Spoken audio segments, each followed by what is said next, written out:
சிங்கம் அது களத்தில் இறங்குது. தமிழக வெற்றி கழக கொடி ஏறி நிற்குது.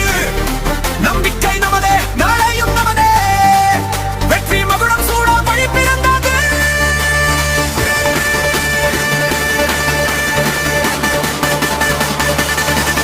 வெல்வோம், நாமே வென்று தீருவோம். அந்த செங்கோடு மகுடமும் நமக்கே சொந்தம். தளபதி வழியில் தர்மம் வெல்லும். தரணி எங்கும் நம் புகழ் சொல்லும். புகழ் யாவும் தூசிய போகும். பரவன் வந்தால் மனமே பரணம். உள்ளத்தில் உறுதி கொண்டோம், நம் உயரத்தில் கொடியை வைத்தோம்.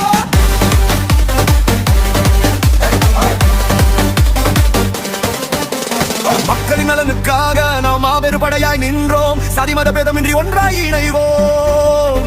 ஜனநாயக பாதையில் பயணம் செய்வோம்.